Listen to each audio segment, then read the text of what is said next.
wicked he shall bring snares, fire and brimstones, and an horrible tempest. This shall be the portion of their cup. Muna, for the righteous, sabay-sabay, ready, go.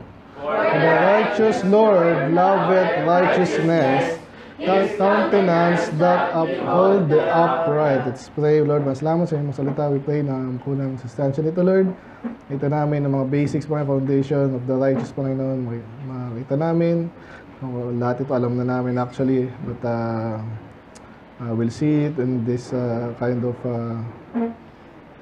totality, Lord, or summary, Panginoon. So makita namin at ma-assure kami sa certainty ng mga foundational doctrine na to, Lord. So I pray kayo pong magpala, kayo malulati. In Jesus' name we pray. Amen. Amen. Sige po, makapo na po. Bato. So medyo mainit dahil nagkape ako. Pahingin ito medyo malamig naman dyan. Laksa na yung aircon. Ang gagawin ko. Okay, so 7 verses lang yan, pero meron tayong 10 points ngayong hapon.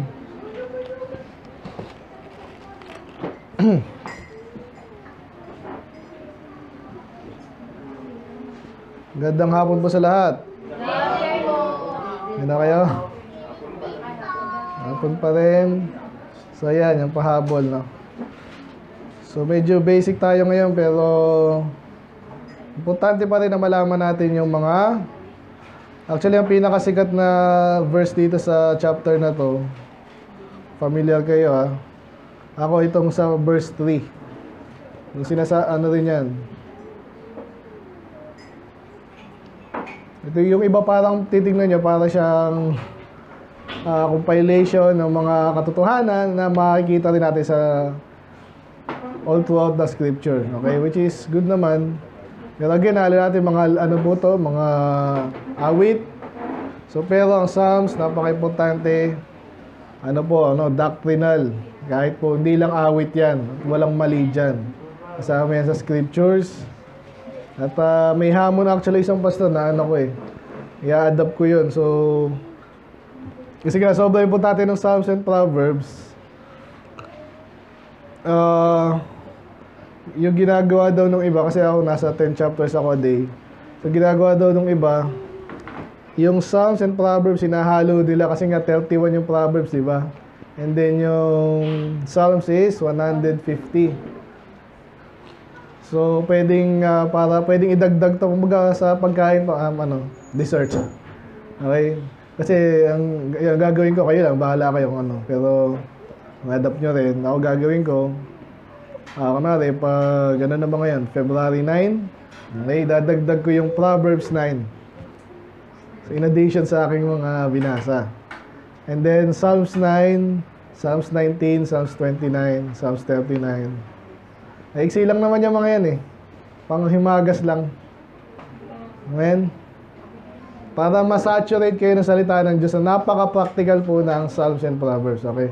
So anyway, yun ang adapt ko. Nasa inyo ang gagawin nyo. Okay, so ang title po natin ngayon, medyo basic tayo ngayon. Sobrang basic, pero kailangan pa rin natin malaman. Nung ako'y batang Kristiyano, na may nag-preach about this, no?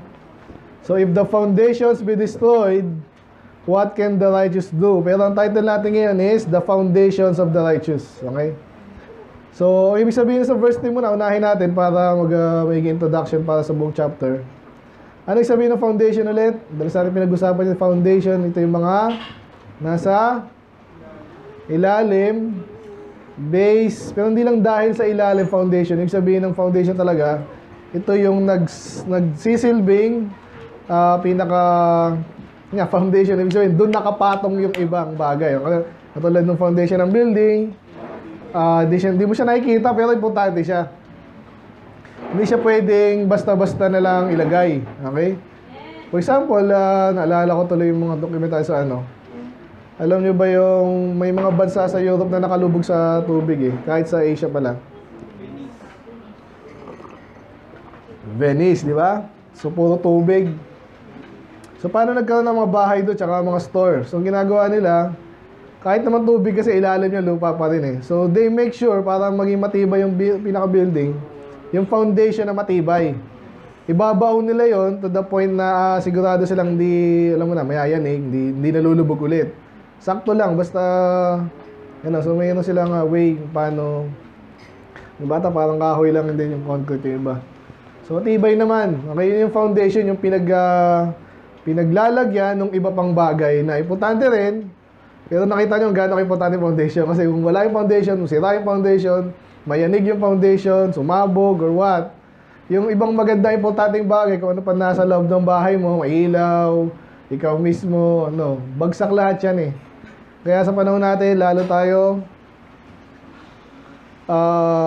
yun yung ibig sabihin ng foundation. Pag sinabi foundation, yun yung base ng, tingnan nga natin, dictionary para tayo kumpleto, Foundation. By the way, kung mga bata tayo, alam mo yung foundation day, anong sabihin nun? Doon tinatag, yung isang institution, kung ano man yan, madalas nga school. Okay, yung aming, yung graduate sa Macho, parang 1980 something nga tayo, nalimutan ko na. Nga gano'n, 1982. So, 2 years old pa lang ako, syempre wala pa kami dito. Anyway, yan, founding basis, yan. Okay, nakita niyo yun. So, hindi ito physical, Pag binang basis, ayun yung pinagmumulan. Okay? Ito na, pondo naman. Kasi nga, pag mayroong isang organization, di tatakbo kung walang pondo. May mga organization na may nagdo-donate doon. Dapat mayroon tayong ganyan. Sige, dapat may pera yan. So, iba nagdo-donate doon. Kaya ang tawag nila doon, foundation. Diba? Iba, ninanakawan din. But anyway, yung kay Bill Gates, di ba? Meron siyang foundation, GMA Foundation. So, pero iba yun. Dito tayo sa 5. Teka lang, tingnan ko yung ating sense 1. The act of founding. Ano nga yung founding? Mamaya, tingnan natin founding, ha? Ito sa 4, underlying base or support. Yung binagyan natin kanina, okay? Pero yung pwede rin yung 5. Yan. Sino nag-foundation dito? Yung mga nag-makeup, di ba? Bago mag-makeup yan, may foundation muna. So, salamat talaga yung makeup dito, mga sige. Hindi. Kumbaga, semento, asfalto, at pintura, yan. So, yung mga ganda kasi kaya di ginagayan. Amen? Pero yung mga, sabi nga nakwento ko sa inyo kanina, di ba? Last time, sabi ng babae, bago kita pakasalan, pakita muna ng bank account mo. Kasi baka naglolokohan tayo dito eh. Naninigurado ba? Sige, sabi ng lalaki, sige, tanggalin mo lahat ng makeup mo, lahat ng... Anyway, joke lang yun. Pero, ayan, so, foundation. Pero hindi tayo sa definition number 4. Yan. So, pwede rin daw tawagin na foundation yung, basta yung mga, ang talang ko tawag dyan sa mga ganyan, framework naman yan. Importante rin, di ba? Diyan nakakapit lahat. Kumbaga sa structure. Kumbaga sa sasakyan, chassis. Ayan. Chassis. Okay. Chassis yung ba sa Tagalog? Okay. So ngayon, kaya tinatanong sa atin ng Bible, kasi yung Bible magaling sa mga rhetoric question para maintindihan natin yung sinasabi niya, By the way, ano pa yung mga importanteng bagay sa buhay naman natin? Sabi nila sa buhay, as in buhay, para tao daw ay mabuhay. Siyempre, 3 yan, di ba? Ano yun? Food, clothing, and shelter. Naalala ko sa elementary school. At sabihin ko na rin, may nakita akong meme, napaganda. Sabi doon, sa buhay natin, kasi kahit wala kang bahay, pwede kang sa kanto eh. Ano yung talagang importante sa atin na kailangan natin para mabuhay? Yung mga anak ko, wala namang pera, buhay eh. Ha? Food. Air. Ano pa? Sabi na light, sun, di ba? And then water, very good. So sabi niya sa meme, tama eh, Christian siya eh. So, alam mo yung pinaka-importante yung mawala yung isa doon, patay ka eh. Ano yung una? Food muna, no? Alam mo sabi ni Jesus, I am the bread of life. Ano isa pa? Water. Siya is the living water, di ba? Ano pa yung dalawa? Light, di ba? I am the light of the world. John 1:13. I am the true light, which lighted every man that come into the world. Ano yung isa? I am the bread of life. Breath. The breath of God.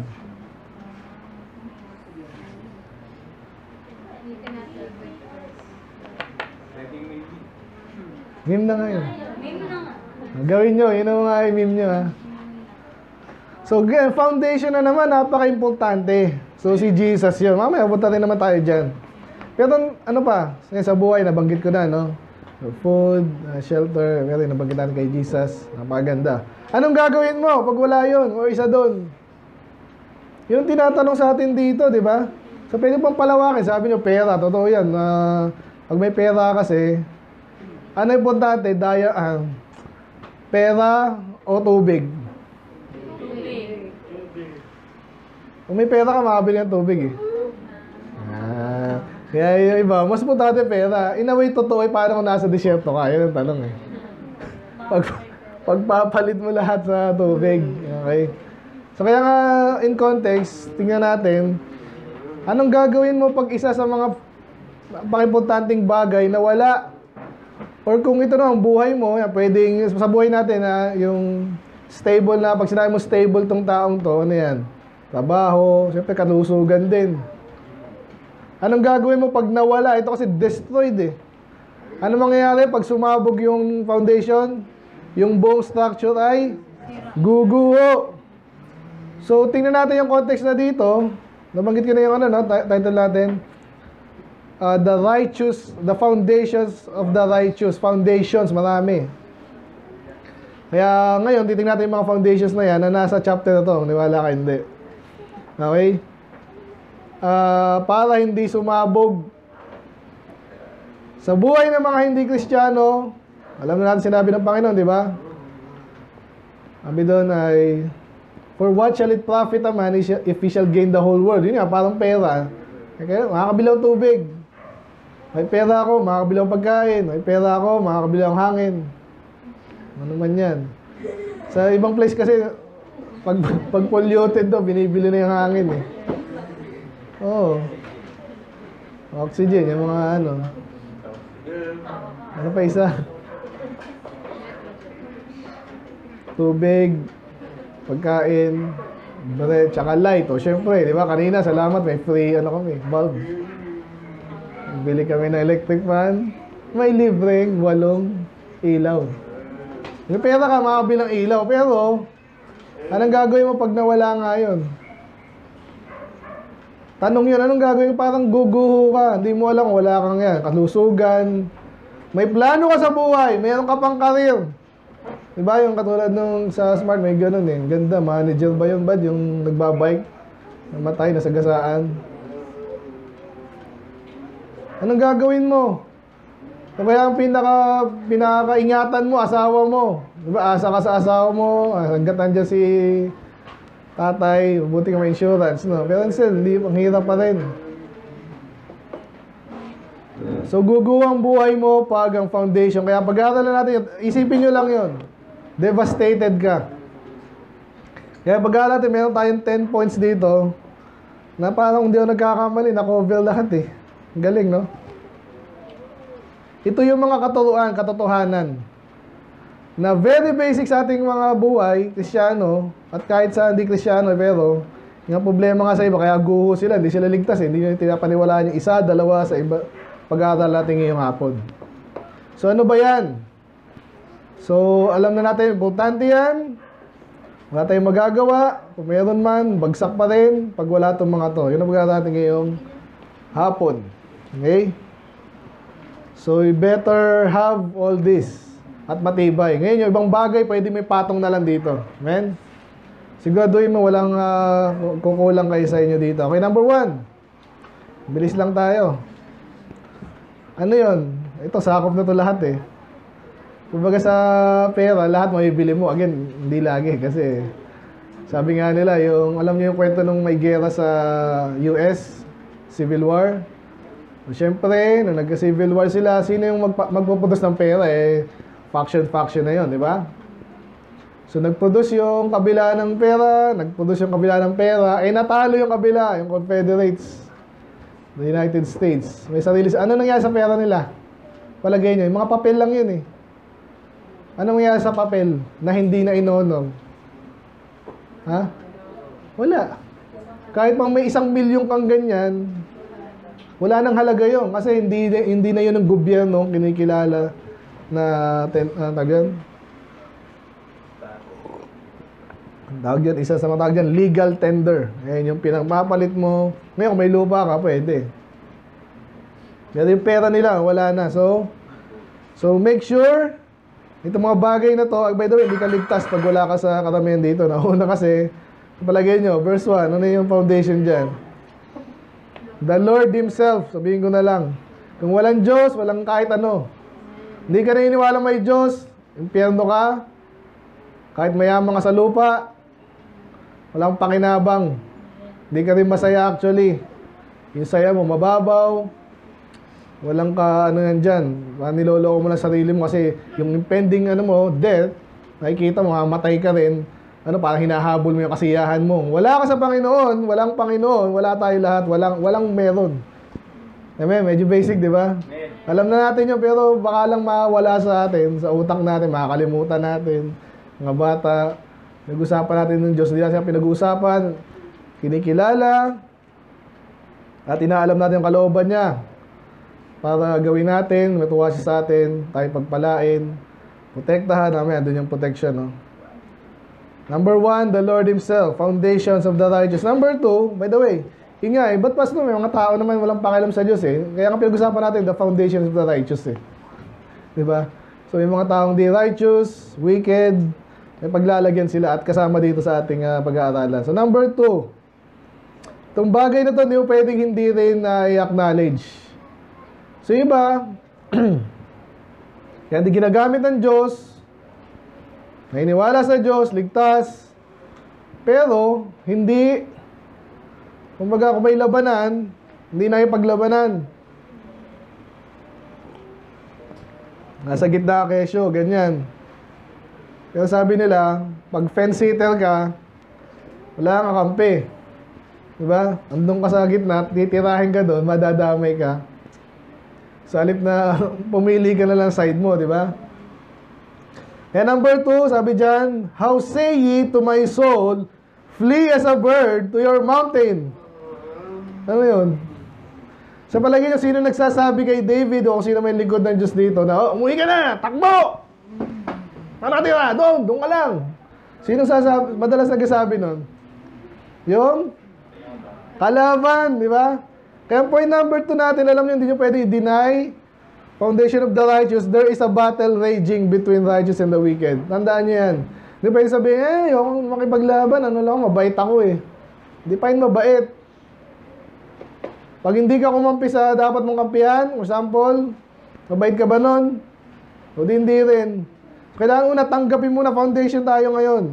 Tanggapin mo na merong battle, hindi tayo naglagay dyan. Ayaw man natin na magkaroon ng laban. Nandyan yan Parang yung mga ngayon, yung mga biktima doon sa gera, may gera. Ba't nagka-gera? Ewan ko. Pero doon na yung gera. Anong gagawin mo? Yung iba tatakbo sa ibang lugar, still, apektado sila. At of course, kung gusto nilang bumalik sa bansa nila, hindi nila lang makakabalik pa sila Mga Ukraine, yung mga nag-aano na sila doon. Nag-assimilate na sila kung saan-saan. So may gera. So tayo mga anak ng Diyos, may gera yan na gawin natin. Hindi naman ginanya ng Diyos. Okay, tapos na, gera. Hindi Ibig sabihin, inalaw niya. Anong gagawin natin? Ano sa palagay nyo? Takbo. Pag tumakbo ka, talo ka. Talo yung mga kasama mo.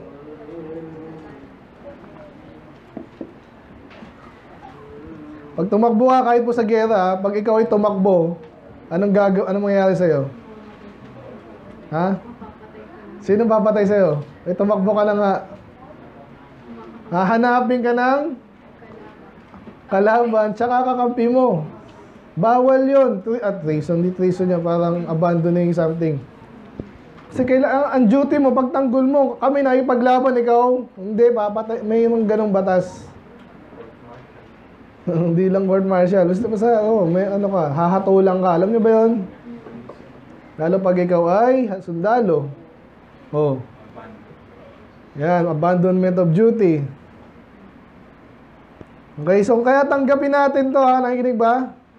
Eh basta bata pa lang ako. Okay, kaya nga bata ka, tinuturuan ka ngayon, hinahanda ka para saan? May gera nga.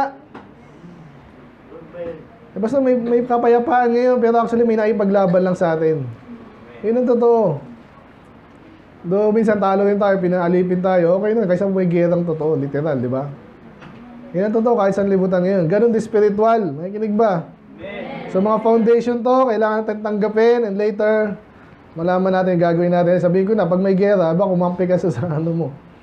Kung nasan ka ngayon, mga anak ng Diyos, kakampi mo ng Diyos, maging righteous ka.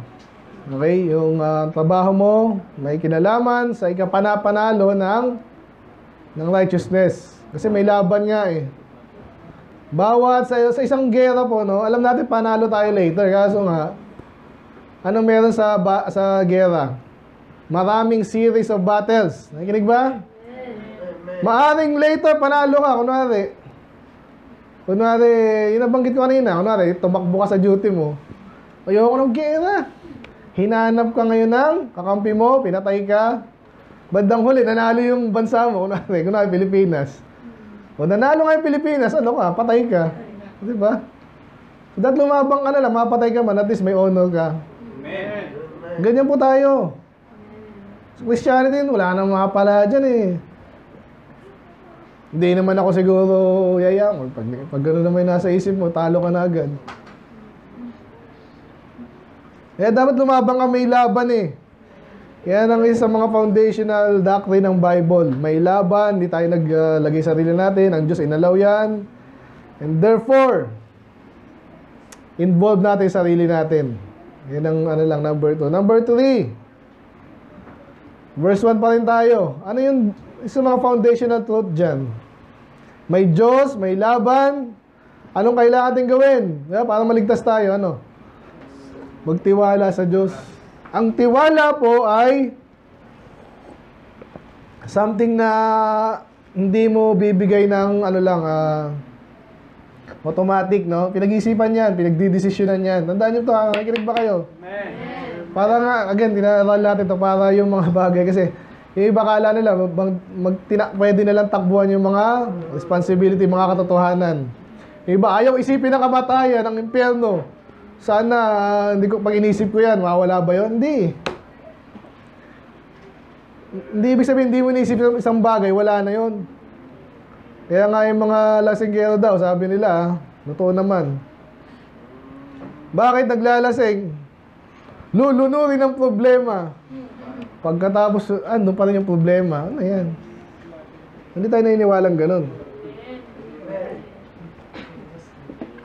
Kaya number 1, ang Diyos ay andyan. Kailangan maging foundation mo siya at paniwalaan mo at least na mayroong Diyos muna sa umpisa.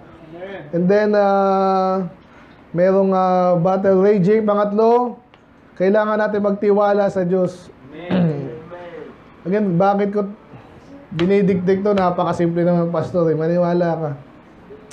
Ang daming di naliligtas dahil dyan. Kala nila, iba naman kinokonta, magtiwala lang? Magtiwala lang? Maniwala lang? Nilalang nila yung paniniwala. Maniwala ka lang. Hindi ako naniniwala dyan. O pag hindi na sinabing ganun. Ang madalas na response natin dyan, kunwari, wala lang, paniwala lang, maliligtas ka, hindi totoo yan. Tanongin mo, naniniwala ka ba doon? Oo. Nakita niyo yung very basic yun.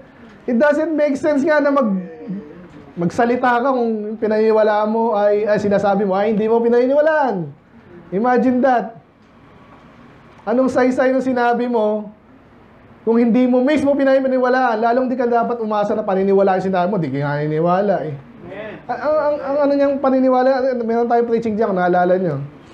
Yung, ano ba yung, kailan lang, last year lang, yung, basta yung method ng believe, naalala niyo yun. Importante niya. Kaya foundational truth, number 1, the Lord Himself. The number 2, there is a raging battle between the righteous and the wicked. Number 3, yung trusting in the Lord. Basic yan, pero napaka-importante. Huwag may tatanggi, andyan yan. Kailangan natin magtiwala sa Diyos. Actually, ang kabaliktaran, no? Siyempre, hindi nagtitiwala. Ganun pa rin. Hindi mo may shake yung sarili mo sa labas nun. Pwede ba akong hindi naniniwala? Pwede ba akong hindi naniniwala pero hindi ako nagtitiwala? Kung baga neutral ako. Pwede ba yon? Pwede ka bang naniniwala at hindi naniniwala may Diyos? Hindi. Isa lang. Diba? Pwede ba naniniwala ang ligtas ka or hindi? Hindi rin. Hindi. Agnostic ako. Yun ang mga lusot nila eh. Wala akong pakialam dyan. So basically, pwede ko sabihin, ilagay-lagay ka sa category, hindi ka naniniwala kasi wala akong pakialam eh. Very basic. Kaya foundational truth yan, huwag mo itatanggi yung kapangyarihan ng iyong pagpili. Volition, will. Okay? So pero ang tamang lagay natin yan dapat, ang tiwala natin sa Panginoon. Amen. Number 4. Sana nakuha nyo na. Ito na tayo sa, meron ako ditong ano eh. By the way, sa point number 2 pa rin pala, no? Ito. According to this verse, for lo, the wicked bend their bow. Alam niyo yung bow? Pana. So, pwede natin, dahil di na usang bow ngayon, pwede barrel. So, ano yung sabihin ng bend? Ibig sabihin, may conscious effort na, yan. Kung wala namang ano yan, barrel yan, ganun pa rin, nilalagyan mo ng bala yan eh. So, may mga tao daw, especially yung wicked, they bend their bow and make ready their arrow upon the string. Nilalagyan nila ng bala yung kanilang bow. Kung baril yan, baril. Anong gagawin nila dun? That they may privily shoot at the upright. Alisin mo muna yung privily. Muna. Shoot the upright in heart. So may laban talaga eh. Yung sabi dito, kahit mabait ako, pastor, lahat kaibigan ko, narinig nyo na ba yun? Ang problema mo malaki, kinakaibigan mo sila, ayaw mo sila saktan, ikaw nasaktan nila. So, totoo pa rin yung battle. Hindi mo may tatanggi yun. Basta ngayon sa Pilipinas, nakita naman, wala namang gera eh. Diba? Wala bang gera sa Pilipinas ngayon? Meron nga eh.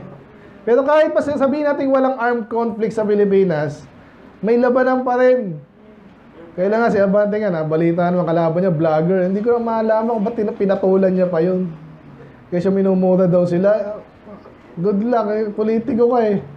Hindi ko sinabing tama yun ha. Sinasabi ko. At kailangan patulan nyo. So may gera. Minsan war of words. Yan, siraan, nakawan. Gera ba yung nakawan? Yung nakawan lang naman eh. Ano ba nangyayari sa gera? Di ba? Spoil. Madalas yun. Spoil kaya kahit tingnan nyo, i-analyze yung nangyayari sa Ukraine-Russia ngayon.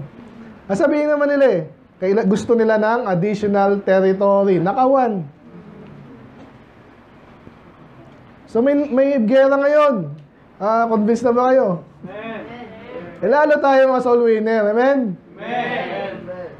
Inuunahan natin yung si Satanas sa impyerno, ay sa mga kaluluwa. Gusto si Satanas sa impyerno itong mga to. Ayaw natin, of course. Mahal tayo ng Diyos. Mahal sila ng Diyos. Unahan niya. Ganun ang gera, di ba? Unahan din. May tinatawag silang arms race. Kahit walang gera, nag-uunahan niya paramihan ng bomba. Kasi kahit hindi nangyayari tunay na...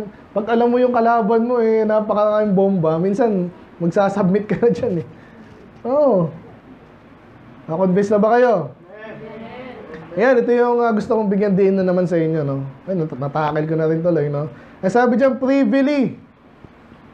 Ang matindi, ibig sabihin yan, hindi ibig sabihin ulitin ko na lang, nasabi ko na, nauna ako yung sarili ko eh. Hindi ibig sabihin, alam mo, wala. Hindi ko naman nakita yung mga bala eh. Ninanakawan ka na nga eh. Pupunta sa impyerno yung mga tao. Ibang gera naman yon. So nakikita nyo? At ganyan ang style ng mga kalaban, ng wicked. Kaya gumising-gising tayo. So wala namang gera eh. Kung sinasabi mong gera dyan, privily nga, ibig sabihin, hindi mo alam, hindi nila pinapaalam. Sinasadya nila yun kasi kung alam mo, lalabang ka. Kaya ngayon, ginigising ko yung palagay nyo ngayon, mga batang yan. Sabi nga sa pag-pray natin, turuan natin, sirahin natin.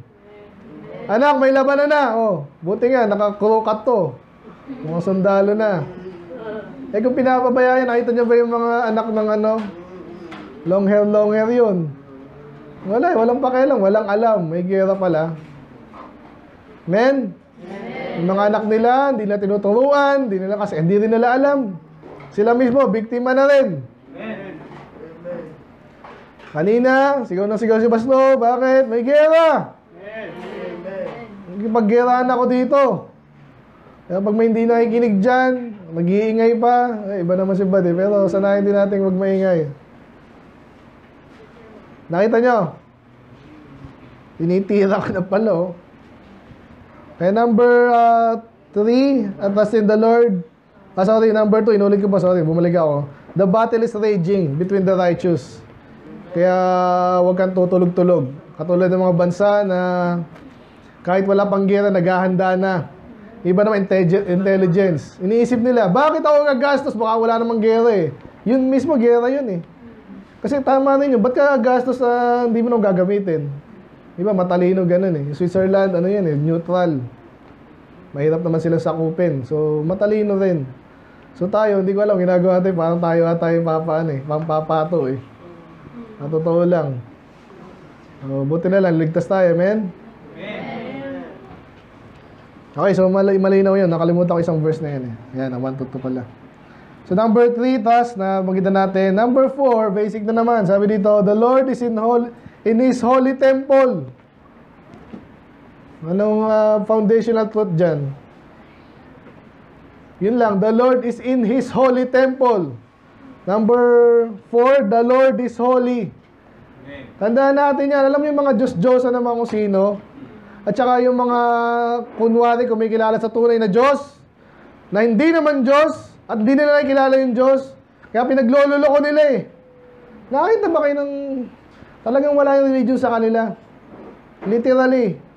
Ito kahit mga politiko, ginagamit lang nila yung pangalan ng Diyos. Hindi actually naniniwala sa Diyos. Alam nila, ibang tao naniniwala sa Diyos. So ginagamit nila yung knowledge nila na yun, para hindi sila mapasama. Diba? Katulad ni Trump, ni Duterte, kung sino man politiko yan. Ni Duterte, lino na nang dati hindi siya naniniwala sa Diyos eh. Diba? Pero minsan may speech siya, siguro binasa nila kung saan. Mr. President, basta bawasahin mo na lang to. O di, sige. Salamat sa Diyos. Pero hindi naniniwala sa Diyos. Nakikinig ba kayo? Amen. Yung mga kaya hindi ligtas yan, hindi naniniwala sa, hindi nila kilala. Ang tunay na Diyos ay banal. Amen. Hindi naiintindihan yun, hindi sila takot.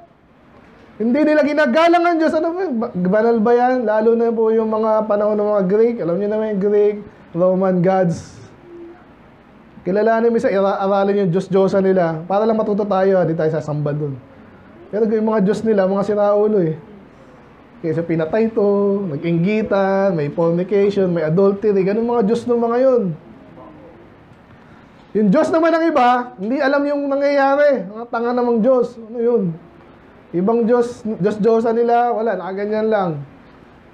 Kaya foundational truth na naman to. Amen? Amen? Amen. Ang Diyos ay banal. Amen. Dapat nagre-ring sa atin yan. May takot tayo sa Diyos. Amen. Kaya ginagalang din natin siya ng mas maayos na paggalang, pagdakila. Dahil ang Diyos ay banal. Kung di siya banal, wala na siyang kwenta. Sinasabi ko sa inyo. Hindi siya nakakatakot, kung di siya banal. Walang pakialam kung ano sinasabi niya, kung di siya banal. Buti na lang, banal siya. Amen? Amen. Dapat natin malaman yun. So kaya ito, kahit mga bata, hindi ako na-busy dito, kung di ako nakikinig, sa sarili ko lang. Hindi sa sarili ko lang eh. Gusto natin masanay sila. Na pag nasa church, Bible ay naaral natin, salita ng Diyos yan, dapat natin ginagalang.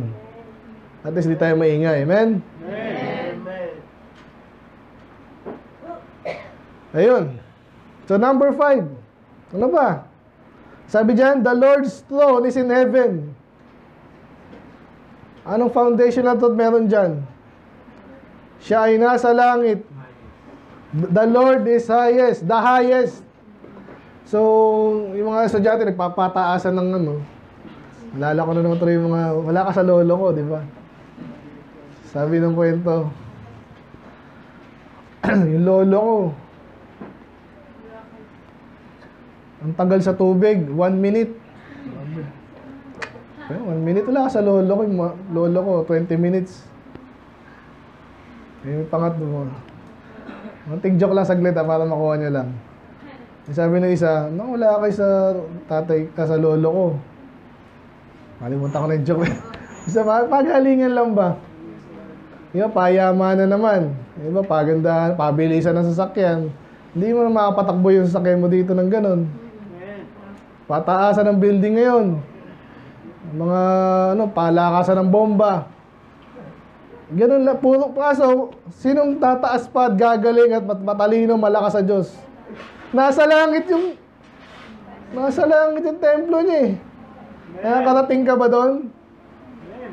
Aeroplano, nakakarating ka doon.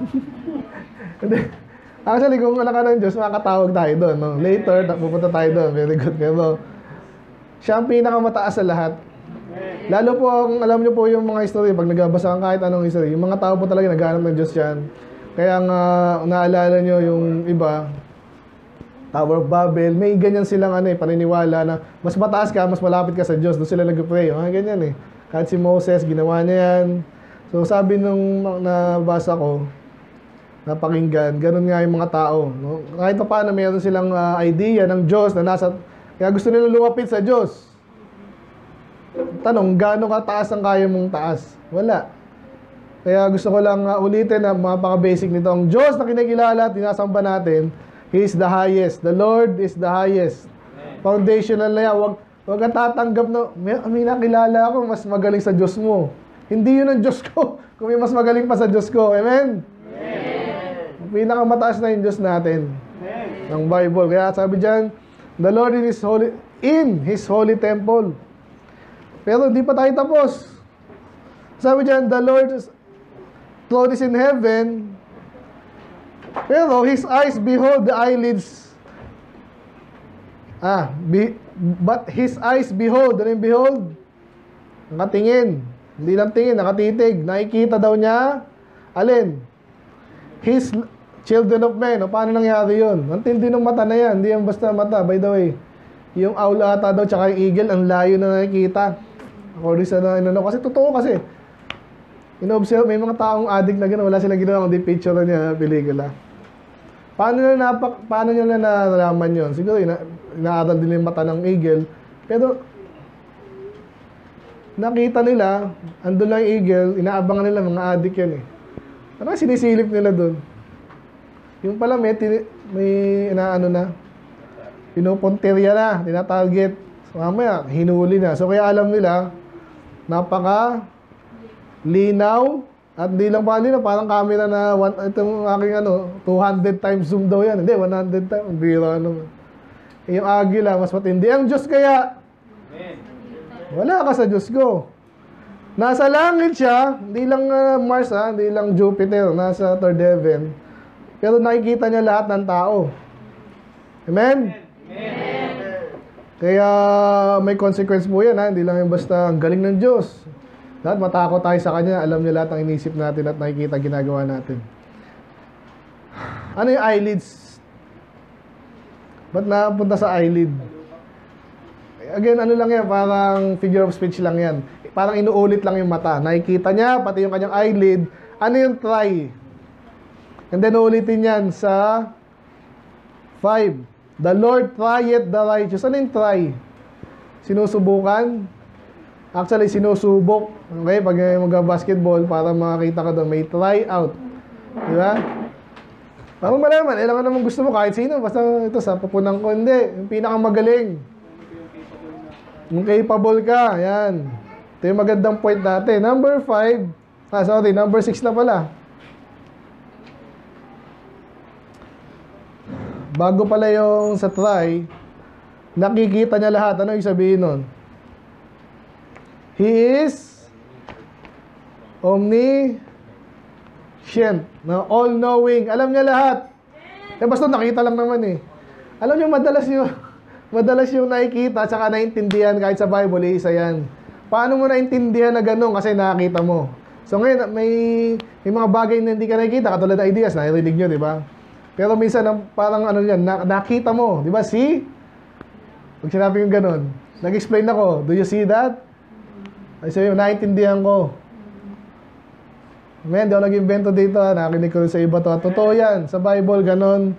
Pag sinabi yung nakikita niya, nalalaman niya rin. At pag nalalaman niya, nakikita niya rin.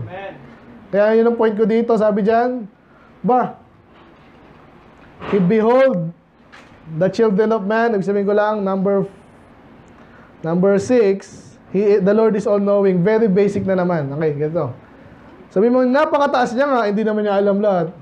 Nakita niyo kung may limitado ang Diyos doon. Di ba? Ay, yung iniisip ko, hindi alam ng Diyos. Baka hindi siya Diyos. Eh ako nga, mga anak ko lang, nakikitingnan ko lang, alam ko na iniisip, alam ko na kung gutom, naboboring, o walang alam ko yun eh, nangaasar, alam mo eh. Nabasa ko ba yung ano niya? Hindi, meron akong way. May experiences ako, kilala yung anak ko, sa mga sinasabi niya, ginagawa din niya ginagawa. Alam ko pa rin. Well, lalo ang Diyos. Amen? Alam ng Diyos yan. Again, foundational yan. Huwag niyong, kung may duda kayo dyan, may problema ka. So, ulitin ko lang, bago natin naka 20 minutes na lang po tayo. No? The Lord Himself, foundation natin. Number 2, there is a battle raging between the righteous and the wicked. Number 3, yung trust in the Lord, foundational yan. Number 4, the Lord is holy, the Lord is highest, the Lord is all-knowing. Ito yung sabi ko kanina. Eh, no ngayon? Okay, siya lang naman yun eh. O ganun siya, ngayon. Saan tayo magiging relevant tayo? Yung experience natin. Magaling na siya, ngayon. Ito yung problema. May mga problema tayo. Magtatanong ka, ba't ako may problema kung alam pala lahat ng Diyos at kaya niyang gawin lahat? Tatanong ka, di ba? Tatanong ka ba ng ganon? Very basic yan. Kahit mga unbelievers, bakit ganito ang buhay? Ba't ang hirap ng buhay? Ba't kailangan mawala si ganyan? Ba't kailangan akong mawala ng ganyan? Kahit mga unbeliever, nasabihin niya, yung kanta, pagsubok lang yan, di ba? May kanta sa amin dating ganun eh. Pagsubok. Hindi na yun. Nalimutan ko, salamat. Foundation na number 7, the Lord is giving the tests. Hindi, sinusubok tayo. Ano nung kinalaman? Dapat alam mo yun. Pag hindi mo alam na sinusubok, ang Diyos na nagbibigay ng pagsubok, ano? Pag hindi ang Diyos na nagbibigay ng pagsubok, by the way, hindi, lahat ba ng tao sinusubok niya? Tingnan nyo. 5, ready, go. Lahat ba ng tao sinusubok niya? Ba't yung susubukin yung mga hindi naman sa kanya? By the way, bakit mo sinusubok ang isang bagay? Tulad kanina, bumili kami ng ano. Bumili kami. Hindi yan basta. Kasi lalo yung mga ganyan, kaya sabihin nila, nasira sa inyo yan eh. Kailangan mo ng pasubukan, tsaka gusto kong makita, baka mahina, umiikot nga, mahina naman ang hangin. Kung bibilin niya, susubukan ko muna kasi, ba't mo sinusubukan isang bagay? Para malaman mo yung quality, ba't mo malaman yung quality? Kasi, gagamitin mo, amen? Kaya hindi na sinusubok ng Diyos yung mga pupunta sa impyerno. Hindi niya gagamitin yun. Actually, gagamitin niya pa sa mga bagay. Pero, ang context natin dito para sa, ano natin context natin sinusubukan ng Diyos. Tandaan mo yan, ito nga yung, kaya iba nawawala sa church. Bakit? Isa magtatampo, bakit ako binigyan ng Diyos ng ganito? Very relevant to. Ayaw na siguro ng Diyos, hindi na ako gagamitin ng Diyos kasi binigyan ako ng pagsubok. Mali. Kaya ka nga sinusubok eh. Itong mga estudyante natin, alam na alam niyo yan. Test naman ang test eh. Inaaral lang nga, test pa. Inaaral lang nga eh. Hindi, subukan kita. Nag-aaral ka ba? Natututo ka ba? Gaano ka bilis? Gaano ka yung quality? Kaya pag graduate mo, nakita puro honor ka, alam nila, quality, ano to, tao to. Sana hindi makuha ng mga Ito, sinusubok to si ano eh. Nag-pray ka namin. Yung mga scholarship na ganyan, mag-iingat ka dyan. Sakyan mo lang, pero sigurado mo, hindi silang gagamit sa'yo. Amen? Kasi tax naman ng tao yan, hindi na masama sa akin. Pastor, huwag mo nang pasamahin ng scholarship yung mga yan. Galing pa, hindi lang sa baptist yan na gano'n yan eh. Babayad tayo ng tax kahit baptist tayo. Amen? Malino dapat tayo. Amen? So, para saan pa? Sa service, very good. Tsaka sa... Sino yung mga tinatry pa? Sinusubukan, pagsubok. Para saan yun? Okay, ginagamit ka na. Anong pakinabang natin doon? Ayan, so kanina yung kaligtasan eh. Kung nakuha niyo yung point natin sa trust in the Lord, pasok na yung kaligtasan. Hindi pa tapos ang laban. Kahit ligtas ka na, langit ka na, sa Diyos, lagi sasabi siya, hindi tayo pantay-pantay. Kahit sa lupa eh. Kung sino gagamitin ng Diyos, yung quality na anak niya, masipag, matapat. Yung mga isang tadyak lang, ayaw na, wala yun. Hindi niya gagamitin yung ba't niya bibigay resources doon eh. Walang kwenta, hindi magagawa yung pinapagawa. So, 4 rewards. Nabanggit ko lang yan. Baka sabihin niyo, hindi relevant, napaka-relevant yan. Yung simula na ligtas ka hanggang mamatay ka, very relevant yan. Sinusubok tayo ng Diyos. Kaya pag mayroon kang paghihirap, sinusubok ka ng Diyos, pwede mong maintindihan at intindihin talaga, ang Diyos na nagbigay nito. Very foundational yan, sabihin mo. Sinusubok tayo ng Diyos kasi hindi ka nang bibigyan ni Satanas ng pagsubok eh. Gusto kanyang patayin. Pero ang Diyos, pinipigilan siya ng Diyos. So, bandang uli, ang Diyos pa rin ang magbibigay ng pagsubok. Hindi yung context ng Job. Okay, bilis natin. So, number 1, foundations of the righteous. The Lord Himself. There is a battle raging between the righteous and the wicked. Number 3, trust in the Lord. Number 4, the Lord is holy. Number 5, the Lord is the highest. Number 6, the Lord is all-knowing. Number 7, the Lord is giving the tests. Or the Lord is the one giving the test. Dapat alam mo siya yung nagbibigay. By the way, alala ko kami, may napapanood lang ako kahapon, no? Yung IQ test daw. Tama rin yun eh. Yung IQ test daw, minsan scam yun eh. So, nakakatulong. Kaya, buti actually, nanalo pa rin yung mga Kristiyano eh. Alam niyo ba yan? Kasi nung mga panahon po nung Germany, kahit sa Amerika, nagkakaroon nga ng ideology itong mga lolo-lokon to na hindi naniniwala sa Diyos na ano. Lahat yung mga bobo, patayin na natin. Ay, napagit ko rin, so, totoo yan. So, mo naman posto, invento, magbasa-basa ka.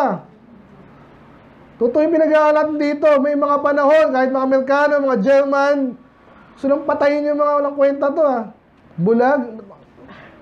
Ay, dapat lahat ng German, mga lakas. Patayin to. Kung sira ako na, di naniniwala sa Diyos eh. Kapahig ka ba noon? Medyo, ano ka lang. Sino gusto laitin ko dito? Ako, maitim ka. Di ba? Wala namang kinalaman yun eh. Pogi pa rin naman ako, kahit maitim. O kaya, ito, matanda ka na, matay ka na, mga ganun. Sira ako ng mga taong to eh. So, ba't ko nasa banggit yan? Pag nagbigay sila ng IQ test, may bias na yun sa paniniwalaan nilang, may kwenta at may saysay sa kanilang agenda. At may tama naman yun kung ikaw, mga sundalong gusto mong talagang pipiliin mo mga malakas, malusog, talino, sa context sila matalino. Problema, hindi sila mausunod. Kaya, ano nangyari sa kanila? Pinatay nila yung mga mahina kamo nila, ba't natalo sila? Ayun ang problema. Parang Tower of Babel. Gagawin natin ang kaya natin, magkaisa tayo. Kinonfuse sila ng Diyos, boom, sabog. Kaya ang point natin doon is, yun nga, the Lord is giving the test. Kaya makakaasa tayo, pag sinusubok, Lord, ba't di mo gusto bigyan ng pera ngayon? Lord, gusto ko ng pera. Gagamitin ko sa'yo. Ang tanong, kilala mo ba yung sarili mo? Sigurado ka na, pag binigyan ko nga ng 50 million, Trisha. Ang sa 50 million. Di mo nga alam, baka manakaw lang sa'yo yun eh. Utu-utuhin ka lang ng kung sino. Bus agad. And just, mas matalino sa lahat. Pagkakatiwala niya sa marunong, nasayang lang yun. Basta may kilala ko, sinasayang lang. Lesson sa atin yun, pag nabalitaan natin, kunwari, nanalo ng ilang ganyan, nakita natin, tayo yung tumatalino doon.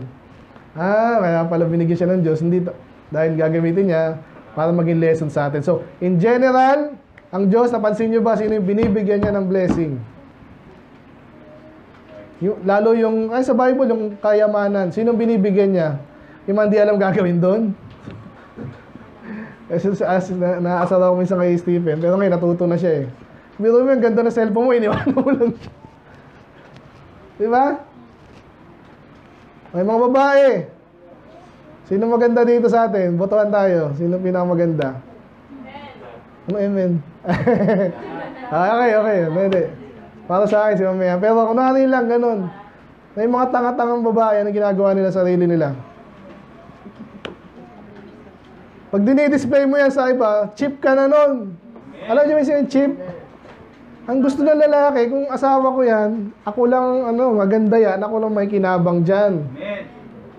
Pag pinapakita mo nga iba sa libre, yung iba naman di libre, pinapabayaran, cheap pa rin yun. Hindi mo naiintindihan yung value niyan. Nakikinig ba kayo? Ba't ako napunta doon? Sa try, no? Ayan, sinusubukan ng Diyos kung mapagkakatiwalaan ka dyan. Kaya yung mga babae na, binamigay mo na yan. Napalagay mo nang gagawin ng Diyos sa'yo. So, bibigyan ka pa rin pagkakataon, pero again, mahirap na. Para malaman mo yung value na pinamigay mo lang. Syoma ka, o sige. Bibigyan ka ng chance ng Diyos, pero para malaman mo na mahalaga pala yun. Yun. Bibigyan ka niyang aral. At salamat kung bigyan tayong aral ng mas maaga. Amen? Amen. Kaya nabanggit ko rin yung mga anak natin, minsan gusto natin tapon sa yung kulit eh. Pero kung matalino ko, hindi. Ang value nito, paglaki niyan, diba? Baka yan ang next na presidente, congressman, hindi mo alam eh. Sana matino, doktor, ano man yan, pastor, diba? So, gusto ko sabihin doon, ang Diyos ang nagbibigay ng test. And therefore, follow ka doon. Huwag ka mag-rebelde sa programa ng Diyos. Naintindihan niyo ba yun? Dahil siya nagbibigay. So, very foundational yan. Eh, basta meron nga, nabanggit nyo nga, nagbibigay yung, yun nga, sa panahon ng Germany. Yun nga, natalo yung Germany, di ba? Oh. So, natuto tayo sa kanya. Sa kanila, I mean. So, tayo ngayon, we should go on with our life knowing na ang Diyos ang nagbibigay ng test and therefore, kailangan ipasa natin yun. Ang magaling sa Diyos, ganito eh. Kasi nung ako'y medyo konting technical lang ha. May isa sa mga hinawa kong system yung exam. So, ang hirap nung kasi, paano malaman matalino yung tao? Buti kung 1, 2, 3 lang yan. Hindi, may yung ibang tanong po, sobrang ganda ng tanong. May psychology, yung HR, yung iba eh. Hindi lang aptitude, attitude, ganyan. So, kurang, 5 pinagpilihan mo, walang mali doon. Pero iba doon, mababa yung points. Yung isa 1 point, iba 2 point ang pinili mo, iba 10 points. So, ang hirap minsan yung program nun. Pero may way naman, no? So, ang Diyos, ganun siya, G. Ganun ang Diyos. Nabanggit ko kanina umaga, 1 million ka nag-umpisa, napalagaw mo ng 100 million, yung isa 1 billion, and then, nalugi pa. Pero meron pa rin siyang 500 million, for example, binago ko ng konti, ha. So, sinong mas magaling sa kanila? Ito, kahit maliit lang siya nag-umpisa, napalago niya. Ito, malaki nag-umpisa, nalugi pa. Alam ng Diyos kung paano kayo re-reward at papaluin, papanish, okay? Amen. So, yun ang maganda sa point na to, napakalalim. The Lord is giving the test. Tandaan nyo lagi yan. Huwag kayong unfair, ayoko na, bahala na, basta lang mabuhay ako, basta huwag nyo give up yan. Ang Diyos nagbibigay niya, alam niya. So, walang unfair. Sabihin, life is unfair. Sino ba si life? Ang Diyos ang may in control. Sabihin, life is unfair. Nasaan ang Diyos sa statement mo? Wala. Hindi mo siya kinalala. Hindi mo siya in-acknowledge. So, mali. Let's move on. Meron pa tayo 8 minutes. Meron pa tayo 3. Yung basic na lang na to eh. Ano sabi sa 5 pa rin? Ano sabi dyan? The Lord tried the righteous, but the wicked and him that loveth violence his soul hated. Anong foundational truth dyan? Malinaw at basic. Ang Diyos, ayaw niya, galit siya sa mga wicked. Yun. The Lord hates the wicked. Eh, basta alam naman natin, hindi nga. Alam niyo ba yung mga kami nagtuturo, God loves everybody. Pag pinaniwala mo, God loves everybody, wala. Saan papasok ng mga ganitong statement? Eh, sinabi nga, the Lord hates His soul hated.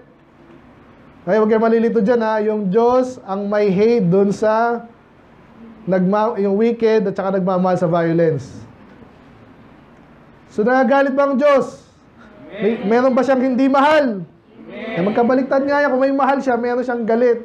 Kung gusto mo ng kalusugan, galit ka sa sakit. Diba?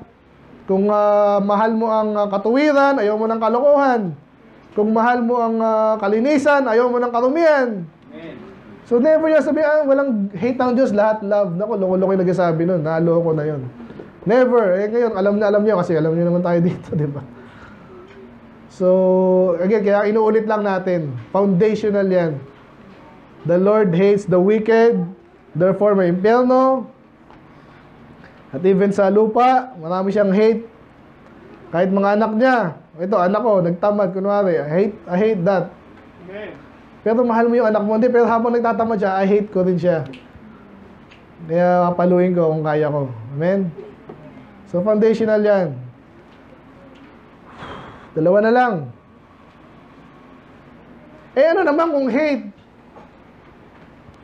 Hindi, hate niya ako, yung mga wicked ko na, sinabi. Hindi pa natapos doon. Sabi dito, upon the wicked, he shall rain snares. Papaulinin niya ng snares. Ano yung snares? Parang trap. Kaya naman ko kanina, yung mga loko-loko, kahala nila, alam na nila lahat eh. Hindi ako mahuhuli, hindi ako nahuli din kahit si Kibuloy. Amen? Amen.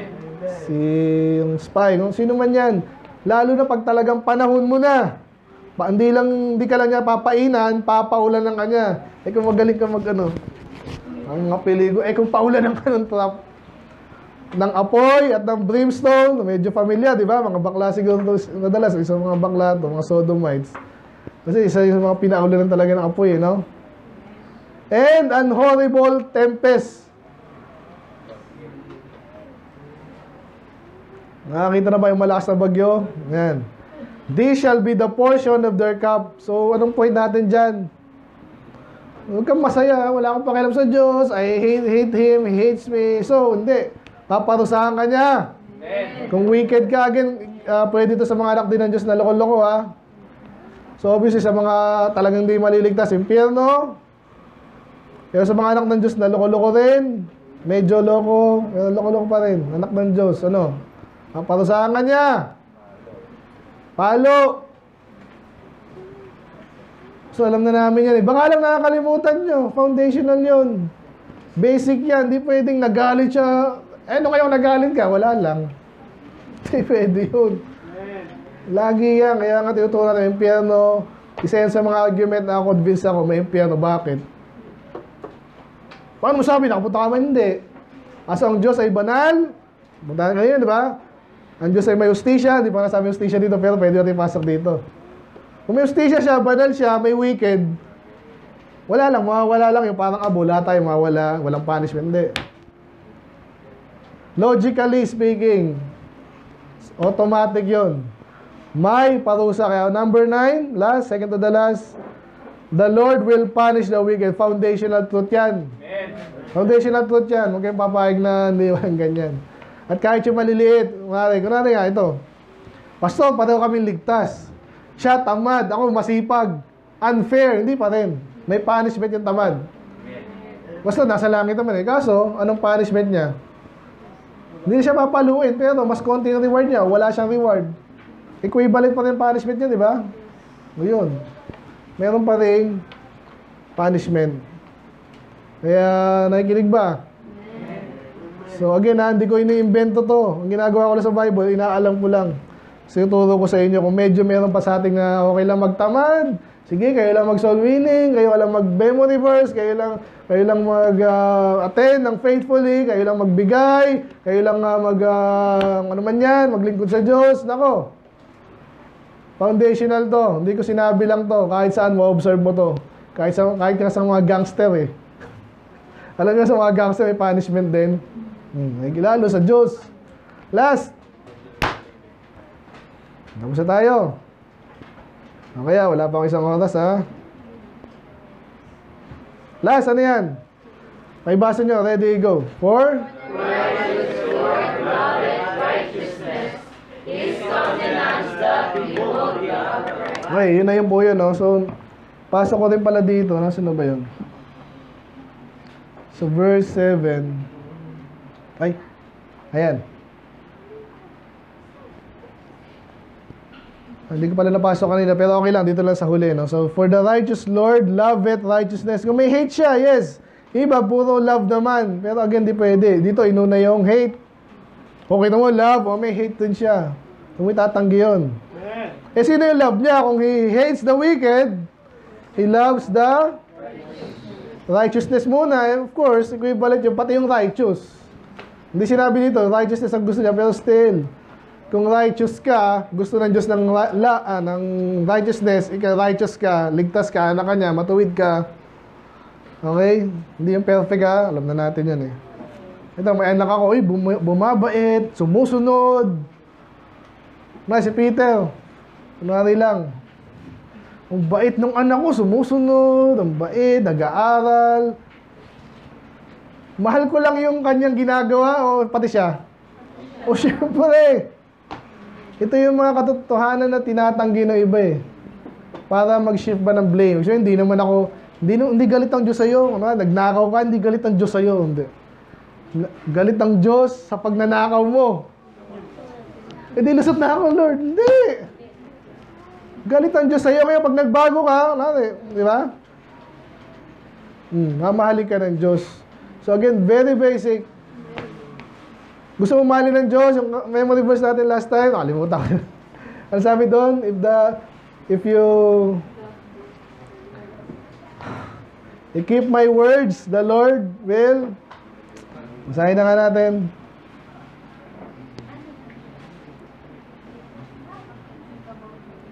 John 14. And Jesus said, if a man love me, he will keep my words, and my Father will love him, and we will come unto him, and may... Di ba yung mahal nyo, gusto nyo itira? Amen, mga lalaki. Ay, mag-aasawa kayo, mahal nyo. Ititira nyo, pakasalan nyo, ha? Kaya siguraduhin nyo rin, mapakainin nyo, ha? Baka naman gutom yung... So, mahal na mahal talaga tayo ng pagmahal kaya ginagawa mo. By the way, napaliwanag ko na to, hindi ka maliligtas lang pag gumawa ka ng salita niya. Pero still, pag ginagawa mo, minahal mo si Jesus, minahal mo rin salita niya, mamahalin ka rin ng Diyos. At basta, yung anak niyang loko-loko, mahal niya ba? In a way, yeah. At hindi niya malagay sa impyerno, pero sino yung mahal niya talaga? Yung mahal na mahal niya. Ano si Christian, ang bait ni Christian. Ang sipag, alam mo na. Ampunin na kita, di ba? Gusto mo laging kasama eh. Mahal na mahal mo eh. Hindi ko ampunin si Christian ha, pero kunwari lang. Ganun yun. Kaya, naggaling na tayo kasi doon sa negative, no? So, ang wicked, paparusahan ng Diyos. Hindi pwedeng wala, pero yung mahal niya, hindi rin pwedeng wala. Amen? Yung mahal niya, ang gagawin niya, nabanggit ko kanina may battle. Anong gagawin niya pag nasa battle ka? Ito, isa mga medyo nakatagong katotohanan dito. Anong gagawin niya? Bakit hindi siya takot? Kasi nagtitiwala siyang poprotektahan ka niya. Kasi sa battle, hindi mo sugatan eh. Ito hanggat gagamitin ka pa ng Diyos, hindi ka niya mapatayin. So huwag kang matakot. Nagtitiwala ka sa Diyos. Kung mamatay ka man, sa context natin especially, mas malalim, mamatay ka man, ligtas ka rin. Langit ka naman. Di ba? Yung sa banat sa diadem ka nung last week, ganun, matapang ka eh. Hindi yung takot ka eh, pinag-uusapan natin ito, kaluluwa na iba. Basta ligtas na ako eh, yung ikaw lang. Paano iba? Imagine mo, sa impyerno yung karamihan ng tao, which is gano'n na nga. Okay lang ba sa iyo yun? Mabuting anak ka ng Diyos, mag-aral ka din, gawin mo rin. Hindi ko lang sabihin sa inyo mga ibang ko doon, pero napanood niyo pala. Yung iba. Ayun, so mamahalin ka niya, mahalin natin ng Diyos, mahal niya yung righteous, maging righteous ka, mamahalin ka ng Diyos. Yung binasa natin sa John 14. Tama ba? John 14:23. Mamahalin ka niya. Very foundational din. Kung alam niyo yung nag-soul winning tayo, ito, nadaanan ko to lahat. Lahat to, nadaanan ko kayo. Kasi nga, foundational importante. Una, may Diyos, may laban, di ba? May kasalanan, may mapunta sa impyerno, may sa langit. Kailangan kong tiwala sa Diyos. Ang Diyos ay banal. Madalas yung sinasabi kasi di ka pwede basta sa langit. Makasalanan ka. Yun ang kasalanan ng Diyos eh. Siya ang pinakamataas. Alam niya lahat. Di ba? Hindi niya pwede lokohin. Basta tumanggap ako to pero hindi pa rin naligtas eh. Tiwala ka ba talaga? Pwedeng mawala. Nagtiwala ka ba talaga? Oo. Pero bakla, kunwari. Sabi ng pastor, hindi pwedeng lokohin ng Diyos dahil all-knowing siya. Number 6. And number 7, gandang, kanina, di ba? Point, He's the one giving the test. Soul winning ba yan? Oo. Di ba? Kasi anong kailangan mong gawin para pumasa? Di mo kaya magpakabanal, di mo kayang buhay sa kasalanan, di ba? Test pa rin yun. And then, the Lord hates the wicked, impyerno. At kahit anak niya, pinapalo niya. And then, may punishment sa wicked, again, sa impyerno yung mga hindi ligtas, mga anak niyang wicked, papaluin din. Pero mahal niya yung righteous. Kaya tayo ay maging anak ng Diyos, manampalataya, tumawag kay Jesus, manampalataya, tiwala. Boom! Nakita niyo yun? Kaya foundational po ito. Amen? Basta nasan yung verse 3? Ayun na nga yun eh. Yung title natin. Kaya sana, by the way, hindi nga ito mawawala eh. Yun yung twist dito. Huwag kang matakot na mawawala ito. Lord, baka mamatay ang Diyos. Guguho ang aking, hindi siya guguho. Siguraduhin mo, siya yung foundation mo. Yun ang sinasabi ko dito. Kahit sa soul winning, pag medyo mahina ka sa iba dito, medyo may wala kang tiwala dito, kung soul winning ako, baka patayin ako. Baka matinig ako saan, habulin ng aso. Ang guguho lang yung ginagawa mo, pero yung foundation hindi. Nakita niyo yung twist? Iba, minsan takot eh. Huwag kang matakot yung foundation. Kung ang Panginoon foundation mo, hindi may sira. Ang tanong, ikaw, magbibuild ka ba? At mag-build ka ng maayos. Kasi kunwari, ito, mga foundation. Imagine nyo lang, mga engineer tayo lahat. Pamason. Yung foundation natin, matibay na. Ito, kanya-kanya tayo ng gawa, okay? O, ikaw yung CR. Ikaw yung kwarto. Ikaw yung library. Ang ganda nun, no? Laking bahay nun. Ikaw, ang gusto mo? Kwarto din. Kitchen. CR ulit. Kwarto ulit. Kasi yung pagkagawa ni ni Tricia, ano sa'yo? Nakalimutan. Kitchen. Ang ganda ng kwarto, ang ganda ng CR, yung kitchen, may butas yung sink. Ang gagawin sa'yo, hoy, ayusin mo trabaho mo. Pwede yun eh. Kahit yung foundation din na mayayanig, minsan yung tayong tinayo natin, hindi katiwa-tiwa, hindi maganda. Kaya, medyo ano lang, kaya the foundation of the righteous, ngayon alam nyo na hindi guguho yan. Magtayo lang tayo. Amen? Sa foundation ng salita ng Diyos, sa Diyos mismo, prinsipyo ng salita ng Diyos, pero ayusin natin. Amen. Let's pray, Lord. Maraming salamat sa iyong mga salita. We pray na kayo po ay kayo naman tapat, Panginoon. Salamat ang foundation namin, righteous, at kami po ay righteous, yung anak nyo. Pero again, may level of righteousness. So, siyempre kami po ay ligtas na dahil sa inyong awa, Panginoon. Bayad na po ang aming kasalanan. Panginoong Jesus ang nagbayad at tinanggap namin siya. Ngayon po ay kami anak ni Lord. But maintindihan na namin yung other side doon, Panginoon, outside of salvation of the soul. Ang pag-build namin dapat nasa foundation niyo, Panginoon. And then, maayos din po, Lord, as much as possible. Para may kalugdan niyo, Panginoon. I pray, bawat isa dito, Lord. Naintindihan yung basics. Ngayon naman, alam na yung basics, Panginoon. Yung ibang advanced naman, pwede namin alamin. Paano na ngayon to? Paano kayo mag-soul winning? Paano magagamit mo? Yung iba nagagamit nyo, yung iba naman, hindi masyado. Yung iba nagagamit mo ng 1 taon, yung iba 10 years. Nawa, Panginoon, malaman namin yung paano mag-build naman. Medyo di namin na-touch dito kasi pag-usapan namin yung foundations. But yun po yung indication nun. Kung magtatayo sa foundation at kayo yung foundation ngayon. Tulungan niyo po kami, Lord, na mag-build ng maayos. Malaman namin, Panginoon, kung paano. Tulungan niyo po ang bawat isa. Nakita namin pala, nasa salita niyo pala yun. Dapat naintindihan namin ito ng gusto. At di namin offend. Hindi namin baliwalain. Siguraduhin namin, again, sa foundation kami nakatayo. Yun po isa yun sa katotohanan niyo sa iyong salita.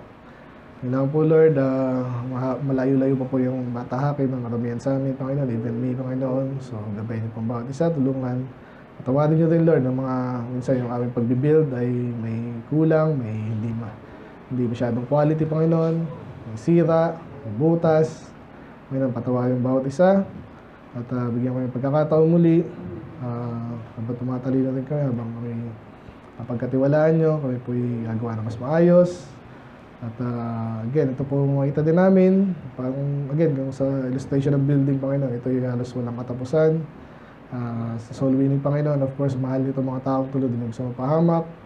So, yung lahat ng ginagawa namin sa aming buhay, Panginoon, ay mag-support nawa sa inyong gawain, the church, hindi lang sa building dito, Lord, physical.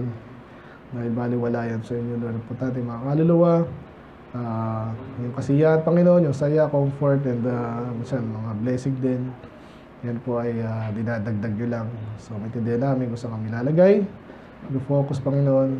Matulungan yung bawat isa, magpalaing protection ng Panginoon. Tiwala din kami ng protection yung ay nasa righteous. Kailangan po, Lord, kayo manulati. In Jesus' name we pray. Amen. Amen.